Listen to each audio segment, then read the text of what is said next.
Hello everyone and welcome back to my YouTube channel. So friends, today we are going to start a very new and a fresh chapter जो कि आपकी inorganic का बहुत base है, जिसे मैं कह सकती हूँ केमिकल बॉन्डिंग, जिसके ऊपर सारी की सारी केमिस्ट्री बेस्ड होती है। यानी कि जब हम ऑर्गेनिक केमिस्ट्री पढ़ेंगे तो उससे पहले हमें बॉन्ड्स के बारे में पता होना चाहिए भी what exactly is chemical bonding. So आज के इस वीडियो लेक्चर में हम जनरल इंट्रोडक्शन देखेंगे भी केमिकल बॉन्डिंग क्या होती है। Then we are going to study about the types of bond, और उससे पहले हम ये भी देखेंगे भी एलिमेंट्स बॉन्ड किस लिए बनाते हैं। सो उस पे चलने से पहले जिस भी स्टूडेंट ने अभी तक चैनल को सब्सक्राइब नहीं किया है और चैनल को सब्सक्राइब करना चाहते हैं तो मेरे चैनल का नाम है शौर्या ग्रोवर, और उसके साथ आपको बेल आइकन देखने को मिलेगी। फ्रेंड्स, बेल आइकन को प्रेस करने से क्या होगा, नेक्स्ट वीडियो डल चुकी है ये नोटिफिकेशन, यानी कि आपके पास एक मैसेज पॉप होगा आपकी स्क्रीन्स पर, तो उससे आपको पता चल जाएगा भी नेक्स्ट वीडियो डल चुकी है। सो आप बेल आइकन को प्रेस भी कर सकते हैं। अब ज़्यादा टाइम ना लगाते हुए हम हमारे टॉपिक की तरफ चलते हैं, लेकिन उससे पहले हम एक कोट को देखेंगे। जैसे कि आपको पता है मैं हर एक नए चैप्टर की स्टार्ट में आपके लिए कोटेशन लेके आती हूँ, एक नई एनर्जी लेके आती हूँ, सो दैट नई एनर्जी से भरिए, ठीक है, और अपने अंदर कॉन्फिडेंस लेके आइए और अच्छे से उस कंसेप्ट को समझिए। और यस, आपने competitive as well as boards की बहुत अच्छे से तैयारी करनी है। सो अब आप देखिए कोट ये है be if you want to shine like a sun, ठीक है, जैसे सन शाइन करता है वैसे शाइन करना चाहते हो तो सबसे पहले फर्स्ट बर्न लाइक अ सन, उसकी तरह उसमें मतलब आग में जलना भी सीखिए, तभी जाकर आप शाइन करेंगे। पहले आपको इतनी मेहनत करनी होगी तब जाकर आपको कोई सीट मिलेगी, आपको कहीं पर एडमिशन मिलेगा। So you need to work very very very hard. So इसी कोट पे चलने से, इसी कोट से हम ये देखते हैं और अब हम चलते हैं हमारे टॉपिक की तरफ। नाउ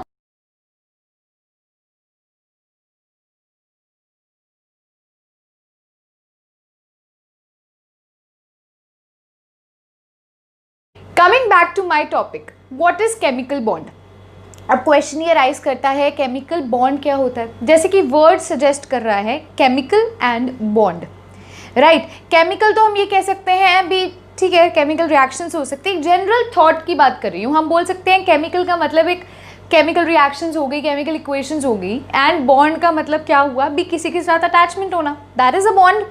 इन रियल लाइफ में हम बोल सकते हैं बॉन्ड क्या होता है, बॉन्डिंग क्या होती है। भी मेरा इसके साथ बॉन्ड है, मेरी इसके साथ बॉन्डिंग है, we have a good bonding, मतलब हमें अच्छी अंडरस्टैंडिंग है, that is in general. But according to chemistry what is a chemical bond, chemistry के अकॉर्डिंगली बॉन्ड कैसे बनता है। मान लीजिए कोई भी एक एलिमेंट ए है, कोई भी एक एलिमेंट ए है, जब ये एलिमेंट बी के साथ कुछ अट्रैक्शन दिखाता है, like they both show attraction to each others, ठीक है, और ये क्या करते हैं, ये दोनों कंबाइन करते हैं, ठीक है, ये दोनों अटैच होते हैं, अट्रैक्ट होते हैं, जिसके कारण ये क्या करते हैं, मॉलिक्यूल की फॉर्मेशन करते हैं, दैट इज ए बी। तो ए और बी के बीच में जो बॉन्ड बना, यानी कि जो अट्रैक्शन हुई, उसे हम बोलते हैं केमिकल बॉन्ड। अब कई स्टूडेंट्स क्या सोचते हैं भी, अगर मैं आपसे पूछूं भी केमिकल बॉन्ड का मतलब, बॉन्ड क्या कोई थ्रेड है, या अगर मैं किसी मतलब स्टूडेंट से पूछूं भी बॉन्ड का मतलब क्या एक लाइन है जो इन्हें कनेक्ट करती है, नहीं, बॉन्ड एक लाइन या बॉन्ड एक थ्रेड नहीं है। बॉन्ड क्या होता है, bond basically force of attraction होती है बिटवीन टू एलिमेंट्स, ऐसी फोर्स ऑफ अट्रैक्शन जिसके कारण ए जो है वो बी की तरफ अट्रैक्ट हो रहा है और बी जो है वो ए की तरफ अट्रैक्ट हो रहा है, और दोनों एक दूसरे को सेटिस्फाई कर रहे हैं according to their valency, according to the valence outermost shell. इनके पास जितने इलेक्ट्रॉन्स हैं, मान लीजिए इसके पास एक एक्स्ट्रा इलेक्ट्रॉन है और उसके पास उस इलेक्ट्रॉन की कमी है। एक एग्जाम्पल ले रही हूँ, हम केमिकल बॉन्ड को किस वे में डिफाइन कर सकते हैं। इसके पास इलेक्ट्रॉन की कमी है लेकिन इसके पास इलेक्ट्रॉन एक्स्ट्रा है, सो ये क्या करता है, उसके साथ शेयरिंग कर लेता है, ठीक है, ताकि इसका भी जो है वो पूरा हो सके, ठीक है, ये भी इसके साथ क्या कर सके, बॉन्ड बना सके, ठीक है, समझ पा रहे हैं। मान लीजिए मैं आपको बोलती हूँ भी कोई स्टूडेंट, दो स्टूडेंट्स हैं, ठीक है, एक क्लासरूम में, और एक स्टूडेंट के पास बुक है और वो उस बुक से स्टडी कर रहा है, लेकिन दूसरे स्टूडेंट के पास बुक नहीं है, जिसके कारण वो चैप्टर रीड नहीं कर पा रहा जो मैम पढ़ा रही है। सो जो स्टूडेंट जिसके पास बुक है वो ऑफर करता है भी आप मेरे साथ बैठ जाइए और हम शेयर करके पढ़ लेते हैं। So that is what sharing of book. वो बुक को शेयर कर रहे हैं और जिससे दोनों को फ़ायदा हो रहा है, दोनों को प्रॉफिट हो रहा है। सो इसको भी हम क्या कह सकते हैं, एक टाइप ऑफ बॉन्ड कह सकते हैं, जहाँ पर शेयरिंग ऑफ इलेक्ट्रॉन्स होती है इन केमिस्ट्री की टर्म्स में। टेंशन नहीं लेनी, मैं आपको from the first basic definition से आपको समझाऊंगी। ये तो जस्ट मैं आपको एग्जांपल्स दे रही हूँ। भी शेयरिंग को भी हम बॉन्ड कह सकते हैं, ठीक है, दो इलेक्ट्रॉन्स की जब शेयरिंग होती है। बेसिकली एक एग्जाम्पल लेके दिखाती हूँ आपको। जैसे मान लीजिए CH4 है, CH4 सुना होगा कई स्टूडेंट्स ने। CH4 के बीच में आप देख सकते हैं एक कार्बन है और 4 हाइड्रोजन है, एक कार्बन है और 4 हाइड्रोजन है। तो जब स्टूडेंट्स मैं इसको बनाती हूँ, अब आपको कि मैम आपने कैसे बनाया।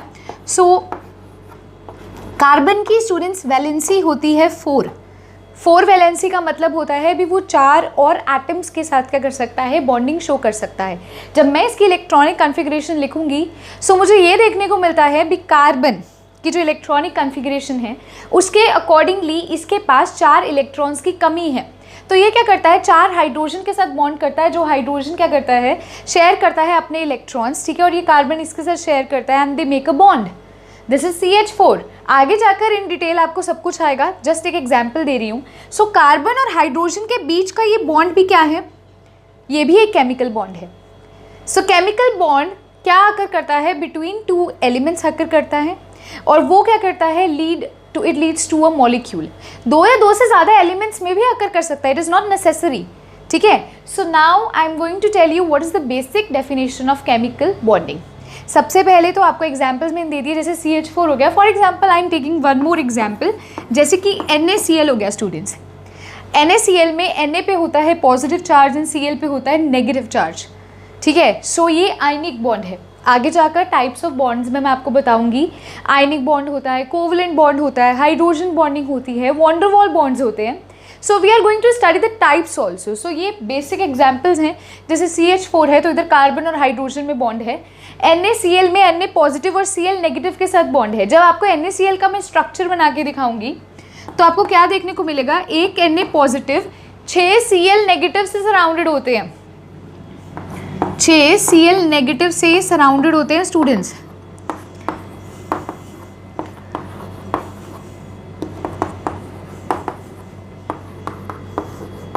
ये कुछ इस प्रकार से इसका स्ट्रक्चर होता है।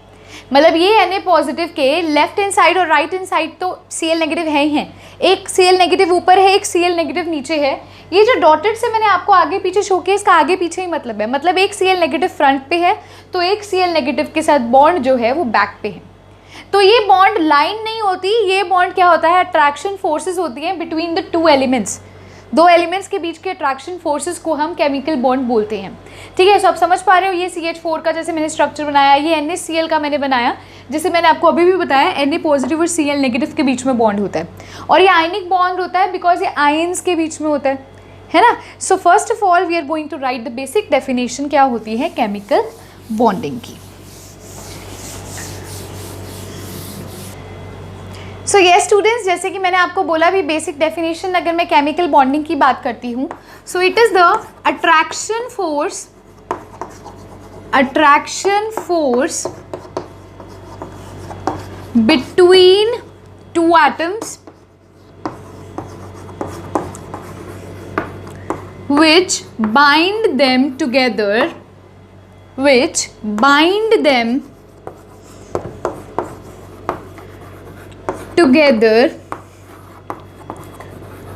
to form a chemical bond between them. So basic definition ये होती है भी केमिकल बॉन्डिंग क्या होती है, what is a chemical bonding. ये केमिकल बॉन्डिंग की डेफिनेशन है भी अट्रैक्शन फोर्स किसी भी 2 एटम्स या मोस्टली आप 3 भी बोल सकते हो, वो स्ट्रक्चर पे डिपेंड करता है। सो जो हम कह सकते हैं भी 2 एटम्स के बीच की अट्रैक्शन फोर्स जो क्या करती है, उन दोनों एटम्स को बाइंड करके रखती है, मतलब साथ पकड़ कर रखती है, ठीक है, जो उन्हें एक दूसरे की तरफ अट्रैक्ट करके रखती है, जिसके कारण एक स्ट्रक्चर बन जाता है, जिसके कारण एक मॉलिक्यूल की फॉर्मेशन हो जाती है। So you can write the definition, the attraction force between 2 atoms which bind them together to form a chemical bond. This is called chemical bonding. अब बेसिक चीज़ देखिए, अगर मैं हिस्ट्री में चलूँ भी केमिकल बॉन्डिंग ये थॉट आया कहाँ से, प्रोसेस आया कहाँ से? तो केमिकल बॉन्डिंग जब देखा गया तो सबसे पहली बात की गई वैलेंसी की।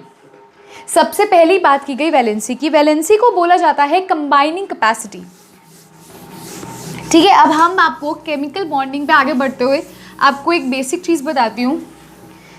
सबसे पहले बात हुई वैलेंसी की, एंड वैलेंसी को सबसे पहले कहा जाता था combining capacity of an element. Combining capacity का मतलब क्या होता है भी, वो एक एटम जो है या वो एलिमेंट जो है वो कितने और के साथ कंबाइन कर सकता है उसकी, मतलब मान लीजिए वाटर की बात करती हूँ मैं, H2O की बात करती हूँ, तो मैं यहाँ बोलती हूँ ऑक्सीजन की वैलेंसी है 2।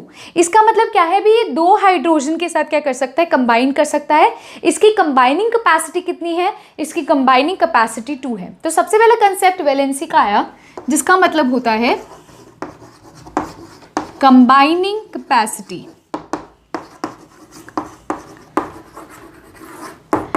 बाद में इसी डेफिनेशन को मॉडिफाई किया गया और बोला गया भी वैलेंसी क्या होता है, it is the number of bonds formed between the atoms. It is number of bonds formed, ठीक है, बिटवीन एटम्स। 2 एटम्स या 3 एटम्स जो भी हैं उनके बीच में कितने बॉन्ड की फॉर्मेशन होती है, that is also known as valency. इसको आगे इन्होंने मॉडिफाई कर दिया, लेकिन it is a combining capacity. इन्होंने शुरुआत यहीं से करी। अब स्टूडेंट्स, हमें ये पता चल गया केमिकल बॉन्डिंग क्या होती है, हमें ये पता चल गया भी हाँ जी कहाँ से शुरुआत हुई, कैसे शुरुआत हुई, लेकिन एक एलिमेंट को क्यों एक बॉन्ड बनाने की जरूरत पड़ी? Why it is necessary for an element to make a bond? Question आता है भी अकेला भी तो रह सकता था, क्या ज़रूरत थी बॉन्ड बनाने की? देखिए, इस चीज़ को समझाने के लिए मैं एक आपसे एग्जाम्पल लेकर आपको समझाती हूँ क्यों इसे ज़रूरत पड़ी। जैसे आपको पता है हमने 3rd चैप्टर किया है। 3rd चैप्टर पीरियोडिक क्लासिफिकेशन के अंदर मैंने आपको बताया था स्टूडेंट्स भी, एक होती है इनर्ट गैस कॉन्फ़िगरेशन। उसमें क्या होता है भी, इनर्ट गैस कॉन्फ़िगरेशन में जितने भी एलिमेंट्स हैं उनकी कॉन्फ़िगरेशन देखोगे तो वो ऑक्टेट कंप्लीट होता है। 2 चीज़ें होती हैं, एक होती है ड्यूप्लेट, एक होता है ऑक्टेट। अब इसमें क्या होता है, अगर मैं आपसे बात करती हूँ भी इलेक्ट्रॉन्स जो है वो पूरे के पूरे प्रेजेंट है। कैसे? देखिए, फॉर एग्जाम्पल मैं बोलती हूँ हीलियम लेती हूँ। सबसे पहले हीलियम का एटॉमिक नंबर होता है स्टूडेंट्स 2, है ना। हीलियम का एटॉमिक नंबर है 2। जब इसकी इलेक्ट्रॉनिक कॉन्फ़िगरेशन में लिखूंगी, इलेक्ट्रॉनिक कॉन्फ़िगरेशन मैं आपको बता चुकी हूँ, है ना। जब मैं इसकी इलेक्ट्रॉनिक कॉन्फ़िगरेशन लिखूंगी वो क्या होएगी, 1s2। और जब मैं इलेक्ट्रॉन्स को उस ऑर्बिटल के अंदर फिल करूंगी तो आपको पता है s का एक ही ऑर्बिटल होता है, एक ऑर्बिटल है और s के कितने इलेक्ट्रॉन्स हैं, 2। क्योंकि एटॉमिक नंबर 2 था तो हम फिलिंग ऐसे करते हैं ना। यहाँ पर क्या होगा, एक इलेक्ट्रॉन ऐसे और एक ऐसे, ये शो कर दिया। अब ये एक ऑर्बिटल ये पेयर्ड है या अनपेयर्ड है, ये ड्यूप्लेट है, ये ड्यूप्लेट है और ये क्या है, पेयर्ड है। पेयर्ड का मतलब क्या होता है और अनपेयर्ड का मतलब क्या होता है, मैंने अपने मतलब 3rd चैप्टर में भी इसको एक्सप्लेन किया था, लेकिन फिर एक और बार बताती हूँ। ये है एक ऑर्बिटल, ये s का ऑर्बिटल है, आपको पता है s का एक ही ऑर्बिटल होता है। p की बात करती हूँ स्टूडेंट्स तो 3 ऑर्बिटल्स होते हैं p में। d की बात करती हूँ तो 5 ऑर्बिटल्स होते हैं, है ना। ऐसे ही हम f की बात करेंगे तो 7 होते हैं। एक ऑर्बिटल में मैक्सिमम 2 इलेक्ट्रॉन्स आ सकते हैं। अब s ऑर्बिटल की बात हो रही है तो मैक्सिमम 2 इलेक्ट्रॉन्स आएंगे। मान लीजिए किसी केस में क्या होता है, एक ही इलेक्ट्रॉन आता है। मैंने बोला मैक्सिमम 2 इलेक्ट्रॉन्स हैं, एक की स्पिन अपवर्ड है, एक की स्पिन ऐसे है, मतलब एक की क्लॉकवाइज है और एक की एंटी क्लॉकवाइज है। ये डायरेक्शंस को ही रिप्रेजेंट करते हैं, ठीक है। मान लो मैं ऐसे कहती हूँ बी एक ही है तो ये पेयर्ड नहीं कहलाएगा, ये अनपेयर्ड कहलाएगा। पेयरिंग हमेशा 2 के बीच में होती है, सिंगल के साथ पेयरिंग कभी नहीं होती है। अब मैं आपको क्या चीज़ बताने लगी हूँ, मैं एलिमेंट्स बॉन्ड क्यों बनाते हैं, रीज़न बता रही हूँ। तो बेसिक आपको इंट्रोडक्शन दे रही हूँ क्योंकि ज़रूरी नहीं है भी कई स्टूडेंट्स ने प्रीवियस लेक्चर देखा होगा, इस वजह से, ठीक है। यहाँ पर ये क्या कहलाएगा, ये अनपेयर्ड सिचुएशन कहलाएगी और ये पेयर्ड कहलाएगी। अब मैं पी ब्लॉक में बात करूँ, पी ऑर्बिटल के केस में मान लो मैं ऐसे लिखती हूँ, क्या ये पेयर्ड है या अनपेयर्ड है इलेक्ट्रॉन्स? ऑब्वियसली ये अनपेयर्ड है। पेयरिंग कब अकर होगी, जब ऐसे होगा। पेयरिंग होती है जब दोनों इलेक्ट्रॉन्स प्रेजेंट है एक ऑर्बिटल में, और यहाँ 3 ऑर्बिटल्स हैं, 3 डब्बे बने हुए, 3 ऑर्बिटल्स हैं पी में, और ये क्या हो जाएगा, पेयर्ड हो जाएगा। अब क्या होता है, मैंने क्यों समझाया ये पेयरिंग क्या है, अनपेयरिंग क्या है, मतलब पेयर्ड क्या है, अनपेयर्ड क्या है। द रीज़न इज कई एलिमेंट्स की इलेक्ट्रॉनिक कॉन्फ़िगरेशन क्या होती है, अनपेयर्ड होती है। Due to the unpaired electronic configuration, जो अनपेयर्ड इलेक्ट्रॉनिक कन्फिग्रेशन होती है स्टूडेंट्स वो अनस्टेबल होती है, और जो पेयर्ड होती है लाइक हीलियम की पेयर्ड है, so it is quite stable as compare to others जिसकी अनपेयर्ड है। तो जितने भी अनपेयर्ड वाली मतलब कन्फिग्रेशन वाले एटम्स हैं उनकी कोशिश यही होती है भी उनके इलेक्ट्रॉन्स पूरे हो जाएं और उनका ऑक्टेट या ड्यूप्लेट क्या हो जाए, कंप्लीट हो जाए। अब एक और क्वेश्चन अराइज करता है, मैम ड्यूप्लेट तो समझ आ गया भी, हाँ जी, जिसमें मतलब एस के केस में ड्यूप्लेट ही बनता है क्योंकि 2 ही इलेक्ट्रॉन्स मैक्सिमम हो सकते हैं। अब मैं मान लो बात करती हूँ नियॉन की। नियॉन का एटॉमिक नंबर होता है स्टूडेंट्स 10, और जब मैं इसकी इलेक्ट्रॉनिक कॉन्फ़िगरेशन लिखूंगी that is 1s2 2s2 2p6 है ना। तो जब मैं इसको लिखूंगी, देखो आउटर मोस्ट कौन सा हुआ, आउटर मोस्ट ये होता है। यहाँ पर आप देखोगे एस भी फिल्ड है और स्टूडेंट्स पी भी क्या है 1 2 3 4 5 6 क्योंकि 6 इलेक्ट्रॉन्स है। अब मैंने यहाँ एस भी लिखा पी भी लिखा, अब कई स्टूडेंट्स को ये भी कंफ्यूजन होगी मैं मैम अकेला पी लिखूँ, नहीं। आउटर मोस्ट शेल का मतलब क्या है, जो सेकंड शेल है। 1s2 का मतलब क्या हुआ, ये फर्स्ट शेल की बात हो रही है। सेकंड शेल में कौन से आ रहे हैं, 2s2 भी आ रहा है और 2p2 क्योंकि 2 आगे लिखा है, तो इसका मतलब क्या हुआ, सेकंड शेल की बात हो रही है। अब सेकंड शेल में आप देख सकते हो टोटल कितने इलेक्ट्रॉन्स हैं, 2 तो s के इलेक्ट्रॉन्स हैं और p के 6 इलेक्ट्रॉन्स है, यानी कि टोटल 8 इलेक्ट्रॉन्स है। टोटल कितने हैं स्टूडेंट्स, 8 इलेक्ट्रॉन्स हैं इसके आउटर मोस्ट शेल में। और अगर मैं नियॉन का डायग्राम आपको बना के दिखाऊं, ये है मेरा न्यूक्लियस पॉजिटिवली चार्ज, ये फर्स्ट शेल और ये सेकंड शेल। फर्स्ट शेल में कितने हैं, 1s में कितने हैं, 2 इलेक्ट्रॉन्स। सो इसे मैं कुछ इस तरह से रिप्रेजेंट करूंगी, ठीक है। उसके बाद 2p मतलब सेकंड शेल में 2s2 है और 2p6 है, ये सेकंड शेल है स्टूडेंट्स। इसमें कितने हैं, टोटल 8 इलेक्ट्रॉन्स है, मतलब 1 2 3 4 5 6 7 एंड 8। तो ये क्या है, इसका ऑक्टेट कंप्लीट है। ऑक्टेट होता है जब 8 इलेक्ट्रॉन्स होते हैं उसके आउटर मोस्ट शेल में। सो यहाँ पर 8 इलेक्ट्रॉन्स हैं, कंप्लीट है। ड्यूप्लेट क्या होता है, जिसमें 2 इलेक्ट्रॉन्स होते हैं आउटर मोस्ट शेल में। तो अगर मैं हीलियम की बात करती हूँ, सो हीलियम का जो बनेगा स्ट्रक्चर वो कुछ इस प्रकार बनेगा। अब मान लीजिए, अब ये तो क्या है, स्टेबल है, क्यों, क्योंकि इनका ऑक्टेट कंप्लीट है, क्योंकि इनकी कॉन्फ़िगरेशन में सारे के सारे इलेक्ट्रॉन्स प्रेजेंट है और सारे के सारे पेयर्ड है एंड कंप्लीट है। कोई स्पेस नहीं है भी नया इलेक्ट्रॉन आ सकता है, कोई स्पेस नहीं है, सो इट इज स्टेबल। लेकिन अगर मैं किसी और एक एलिमेंट की बात करती हूँ, आपसे किसी भी एक एलिमेंट की बात करती हूँ, फॉर एग्जाम्पल मैं आपसे बात करती हूँ कार्बन का एग्जाम्पल ले लेते हैं, ठीक है। सो यहाँ देखिए कार्बन का अगर आपसे एग्जाम्पल, नहीं पहले हम लिथियम का लेते हैं और क्लियर हो जाएगा आपको। लिथियम, लिथियम का एटॉमिक नंबर होता है स्टूडेंट्स 3। इसकी इलेक्ट्रॉनिक कॉन्फ़िगरेशन हम क्या लिखेंगे, 1s2 2s1। अब मुझे बताइए क्या ये इसकी इलेक्ट्रॉनिक कॉन्फ़िगरेशन स्टेबल है या नहीं है। ऑब्वियसली नॉट, इसकी स्टेबल नहीं है, क्योंकि इसमें देखो एक तो अनपेयर्ड इलेक्ट्रॉन्स है ना, इसमें एक तो अनपेयर्ड इलेक्ट्रॉन्स हैं। तो या तो ये क्या कर सकता है, एक इलेक्ट्रॉन को लूज कर देगा, तो अगर एक इलेक्ट्रॉन को लूज करेगा तो क्या होगा, ये 1 चला जाएगा, 1s2 रह जाएगी और ये स्टेबल हो जाएगा। यानी कि ये क्या है, ये इस टाइम पर अनस्टेबल है, इसकी इलेक्ट्रॉनिक कॉन्फ़िगरेशन अनपेयर्ड है। कैसे, क्योंकि जब मैं 2s1 ड्रॉ करूंगी तो ये होगा, है ना। सो ये क्या है, अनस्टेबल है। ये अपने आप को क्या कोशिश करता है भी, या तो ये ड्यूप्लेट बनाए या क्या बनाए, ऑक्टेट बनाए। इनमें से 2 कंडीशंस एक्वायर करने की कोशिश करता है। इसीलिए क्या करते हैं, एलिमेंट्स बॉन्डिंग बनाते हैं, क्योंकि वो अनस्टेबल होते हैं। जैसे ये एलिमेंट है, ये अनस्टेबल है, इसीलिए क्या करेगा, किसी और एक एलिमेंट को अपने पास लेके आएगा, कहेगा मेरे साथ बॉन्डिंग कर ले, मेरे पास तो भाई इलेक्ट्रॉन्स नहीं है। वो क्या करेगा, इसके साथ इलेक्ट्रॉन शेयर कर लेगा या इसको इलेक्ट्रॉन डोनेट कर देगा। कुछ भी हो सकता है, कोई भी केस हो सकता है, शेयरिंग भी हो सकती है, डोनेशन भी हो सकती है। तो क्या हो जाएगा, इसका ऑक्टेट कंप्लीट हो जाएगा या फिर इसका ड्यूप्लेट कंप्लीट हो जाएगा और ये स्टेबल हो जाएगा। अब एक और एग्जाम्पल लेते हैं, नाइट्रोजन का एग्जाम्पल लेते हैं। नाइट्रोजन का एटॉमिक नंबर है 7, राइट। सो आप देखिए नाइट्रोजन की इलेक्ट्रॉनिक कॉन्फ़िगरेशन क्या होगी, 1s2 2s2 2p3 ये होगी। जब मैं इसको ड्रॉ करूंगी, आउटर मोस्ट शेल में s के तो 2 हैं, p के कितने हैं स्टूडेंट्स, p के 3 हैं। अब भाई ये स्टेबल नहीं है, क्यों, द रीज़न इज़, हाँ हाफ फिल्ड ज़रूर है, मानती हूँ हाफ फिल्ड है, लेकिन पेयर्ड नहीं है। ये क्या कोशिश करेगा भी, ये अपना ऑक्टेट कंप्लीट करे, टोटल 8 इलेक्ट्रॉन्स लेके आए, लेकिन आउटर मोस्ट में कितने हैं, 1 2 3 4 5।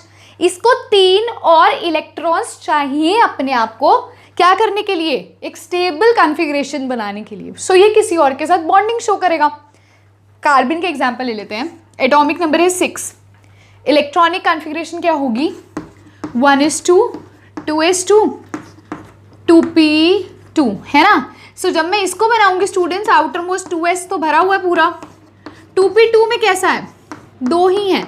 अब इसको कितने इलेक्ट्रॉन्स चाहिए एक स्टेबल कॉन्फ़िगरेशन में बनने के लिए? 1 2 3 4 हैं, 4 ही और चाहिए क्योंकि टोटल 8 चाहिए होते हैं ऑक्टेट कंप्लीट करने के लिए। या तो ये 4 लेगा या ये 4 यही वाले लूज कर देगा। इसके पास 2 रीजंस हैं।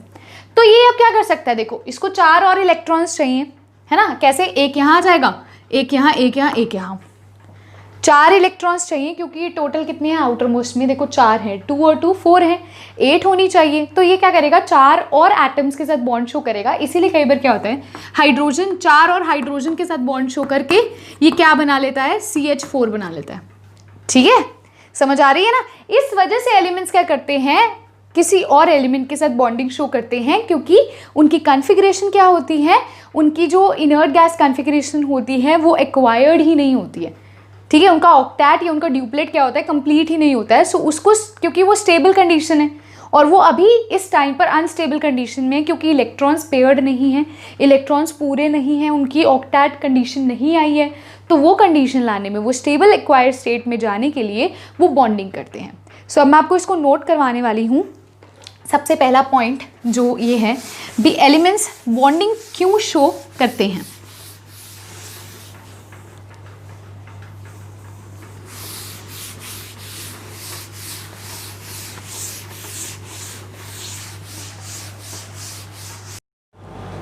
सो ये स्टूडेंट्स, जैसे कि अभी आपको मैंने एक्सप्लेन किया भी, वो क्या करते हैं? इनर्ट गैस कॉन्फ़िगरेशन, यानी कि वो कॉन्फ़िगरेशन जिसमें ऑक्टेट कंप्लीट होता है उसे एक्वायर करने की कोशिश करते हैं, जिसके लिए उन्हें बॉन्डिंग में पार्टिसिपेट करना पड़ता है। So the first reason is to acquire the inert gas configuration. So आप इसे लिखेंगे। फर्स्ट पॉइंट क्या है? कॉज ऑफ केमिकल कॉम्बिनेशन का, केमिकल बॉन्डिंग का क्या कॉज है, क्या कारण है भी एलिमेंट बॉन्ड बनाते हैं? सबसे पहला कारण आता है इनर्ट गैस कॉन्फ़िगरेशन, है ना। क्या होती है वो? या तो वो हो सकती है मतलब लाइक NH2 और NP6, है ना। सो यही होती है, अभी आपको करवाया था। Inert gases generally do not form compound. अब एक और क्वेश्चन आता है भी, इनर्ट गैसेस कंपाउंड क्यों नहीं बनाती? अब आपको रीज़न क्लियर हो चुका होगा, क्योंकि उनका ऑक्टेट ऑलरेडी कंप्लीट है, उनको ना तो और इलेक्ट्रॉन की ज़रूरत है ना। क्योंकि उन्हें इलेक्ट्रॉन की ज़रूरत नहीं है तो वो बॉन्डिंग में पार्टिसिपेट इसलिए नहीं करते, वो और कंपाउंड की फॉर्मेशन नहीं करते। सो inert gases generally do not form compound. अब नेक्स्ट पार्ट क्या है? ऑल अदर एलिमेंट्स, बाकी के जो एलिमेंट्स रह जाते हैं जिनकी इनर्ट गैस कॉन्फ़िगरेशन नहीं है, वो क्या करते हैं? All other elements participate in bond formation. वो क्या करते हैं? बॉन्ड फॉर्मेशन, यानी कि बॉन्डिंग में पार्टिसिपेट करते हैं, किसी और एलिमेंट के साथ बॉन्ड बनाने की कोशिश करते हैं। क्यों? टू कंप्लीट, क्या करने के लिए? अपने ऑक्टेट को कंप्लीट करने के लिए। ठीक है, ताकि वो स्टेबल कॉन्फ़िगरेशन में आ जाए, उनके इलेक्ट्रॉन्स पेयर्ड हो जाए, या तो वो ड्यूप्लेट हो जाए या वो ऑक्टेट हो जाए। ठीक है, सो वो इनर्ट गैस कॉन्फ़िगरेशन एक्वायर कर लें and they do so by losing और गेनिंग ऑफ इलेक्ट्रॉन। और वो ये कैसे कर सकते हैं? या तो वो इलेक्ट्रॉन को लूज कर दें या वो इलेक्ट्रॉन को गेन कर ले, है ना। तो देखो, जैसे कार्बन का एग्जाम्पल बताया था, तो वो गेन कर सकता है इलेक्ट्रॉन, उसने 4 इलेक्ट्रॉन गेन किए, CH4 बना दिया। So it can either lose or it can either gain electrons and make a bond. ठीक है, सो ये तो फर्स्ट पॉइंट था स्टूडेंट्स। अब सेकंड कॉज क्या आता है केमिकल कॉम्बिनेशन का? सेकंड कॉज आता है टू एक्वायर द स्टेबिलिटी। उसे स्टेबल होने के लिए भी बॉन्ड फॉर्मेशन में पार्टिसिपेट करना होता है। अब मैं आपको ये भी पूछूंगी कि स्टूडेंट्स बॉन्ड बनता कैसे है? क्या कभी सोचा है बॉन्ड कैसे बनता है? बॉन्ड कब बनता है? सो इस चीज़ को भी मैं आपको इसमें एक्सप्लेन करती हूँ। देखिए, मान लीजिए मैं आपको बोलती हूँ भी कोई एक एलिमेंट है मेरे पास A, कोई भी एक एलिमेंट मेरे पास है, हाँ जी। So I have one element A, और ये एलिमेंट A क्या करता है? B एलिमेंट के साथ कुछ अट्रैक्शन शो करता है। द रीज़न इज़ क्योंकि ये भी अनपेयर्ड है, ये भी अनपेयर्ड है, दोनों के पास फुलफिल्ड एक्वायर कंडीशन नहीं है, फुलफिल्ड इलेक्ट्रॉनिक कन्फिगरेशन नहीं है, मतलब पूरे इलेक्ट्रॉन्स नहीं है आउटरमोस्ट शेल में, ठीक है। तो अनपेयर्ड इलेक्ट्रॉन्स हैं और उसको और इलेक्ट्रॉन्स की ज़रूरत है। इस वजह से क्या करता है, ए क्या करता है, इसकी तरफ कुछ ना कुछ अट्रैक्ट होता है और बी भी इसकी तरफ कुछ ना कुछ अट्रैक्ट होता है, ठीक है। और फिर क्या करते हैं, अब देखो अट्रैक्शन कैसे हो सकती है। मैं इसको नीचे बना के दिखाती हूँ। ये ए है, न्यूक्लियस, फर्स्ट शेल और सेकेंड शेल, ठीक है। मान लीजिए इसके सेकंड शेल में एक इलेक्ट्रॉन है, 2 electron, 4 electrons, for example I am letting it, चलो मतलब मैं कह देती हूँ 5 इलेक्ट्रॉन्स है, ठीक है। और बी की बात करती हूँ, nucleus, first shell, second shell में 3 इलेक्ट्रॉन्स हैं फॉर एग्जाम्पल, ठीक है। एक एग्जाम्पल ही ले रही हूँ। तो अब क्या होता है स्टूडेंट्स, जो इसका न्यूक्लियस है, 2 चीज़ें एक्ट कर सकती हैं। इसका न्यूक्लियस जब इसकी तरफ अट्रैक्ट होगा और ये भी इधर अट्रैक्ट होगा, तो एक चीज़ तो होती है रिपल्शन,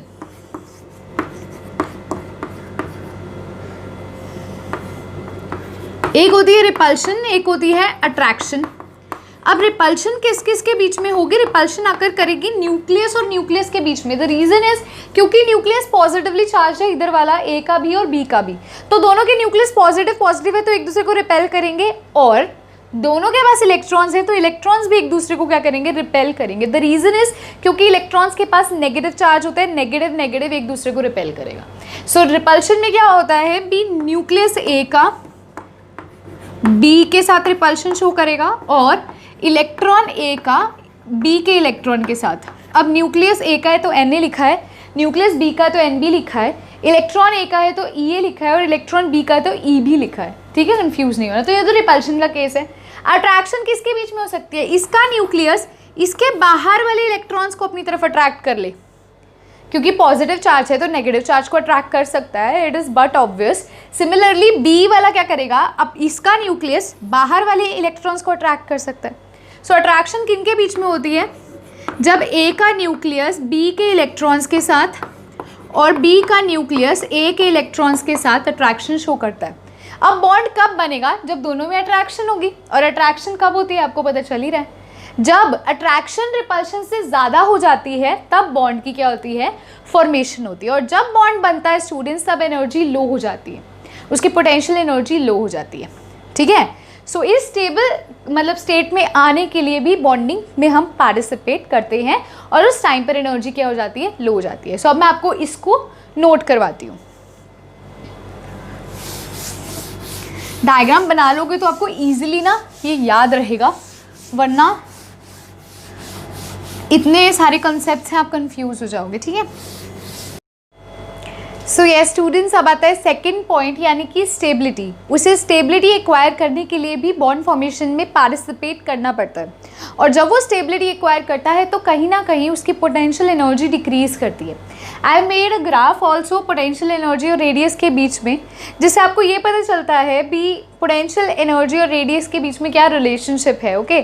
सो यहाँ पर आपको ये देखने को मिलेगा भी ये जो पॉइंट है ये होती है मिनिमम पोटेंशियल एनर्जी उसकी जब है, ठीक है। सो इस चीज़ को मैं अभी आपको बताती हूँ। पहले उससे पहले ये देखिए भी स्टेबिलिटी को एक्वायर करने के लिए, और स्टेबिलिटी तब आती है जब एनर्जी डिक्रीज होती है, प्लस स्टेबल वो कब बनेगा, जब वो बॉन्ड बनाएगा, और बॉन्ड वो कब बनाएगा, जब force of attraction force of repulsion से क्या हो जाएगी स्टूडेंट्स, ज़्यादा हो जाएगी, मतलब वो उसे डोमिनेट करेगी, ठीक है। सो अब देखिए सेकेंड पॉइंट लिखिए, stability. There exist a force of attraction and repulsion between the atoms. Atoms के बीच में फोर्स ऑफ अट्रैक्शन भी हो रही है, फोर्स ऑफ रिपल्शन भी हो रही है, दोनों चीज़ें अकर कर रही हैं। बॉन्ड फॉर्मेशन अकर्स, बॉन्ड कब बनेगा, when force of attraction is more, जब फोर्स ऑफ अट्रैक्शन जो है फोर्स ऑफ रिपल्शन से ज़्यादा है, force of attraction force of repulsion को डोमिनेट करती है, तब बॉन्ड की फॉर्मेशन होती है, ओके। और उस पॉइंट पर पोटेंशियल एनर्जी भी क्या कर जाती है स्टूडेंट्स, पोटेंशियल एनर्जी भी डिक्रीज कर जाती है। आप देखोगे जब रेडियस इन्फिनिटी होता है तो जो पोटेंशियल एनर्जी है वो ज़ीरो होती है, जब रेडियस डिक्रीज कर रहा है इधर तो पोटेंशियल एनर्जी भी क्या हो रही है, डिक्रीज हो रही है, ठीक है। सो ये ग्राफ है भी, हाँ जी, पोटेंशियल एनर्जी पे भी इफेक्ट पड़ता है, एनर्जी भी डिक्रीज होती है जब ये स्टेबिलिटी एक्वायर कर लेते हैं, ठीक है। सो ये दो मेन रीजंस थे भी जो एलिमेंट्स हैं वो बॉन्ड फॉर्मेशन में क्यों पार्टिसिपेट करते हैं। सो स्टूडेंट्स, आज के इस वीडियो लेक्चर के अंदर मैंने आपको बेसिक इंट्रोडक्शन दी भी what is a chemical bond, ठीक है। सेकेंड चीज़ मैंने आपको बताई भी, जो अगर हम प्रीवियस हिस्ट्री को लेकर चलते हैं तो ये जो कंसेप्ट था बॉन्ड फॉर्मेशन का, इसकी शुरुआत वैलेंसी से हुई थी। वैलेंसी यानी कि कंबाइनिंग कैपेसिटी से। उसके बाद मैंने आपको बताया भी एलिमेंट्स बॉन्ड क्यों बनाते हैं, द 2 मेजर रीजंस मैंने आपको एक्सप्लेन किए। अब नेक्स्ट वीडियो लेक्चर के अंदर हम टाइप्स ऑफ बॉन्ड देखेंगे, यानी कि केमिकल बॉन्डिंग की फर्दर कितनी टाइप्स हैं और वो किस तरह के बॉन्ड्स बनाते हैं। ठीक है, सो अगर आज का वीडियो लेक्चर आपको अच्छा लगा है तो लाइक कर सकते हैं, बहुत अच्छा लगा है तो शेयर भी कर सकते हैं, कमेंट भी कर सकते हैं, एंड जिन्होंने चैनल को अभी तक सब्सक्राइब नहीं किया है वो मेरे चैनल को सब्सक्राइब भी कर सकते हैं। Thanks a lot students.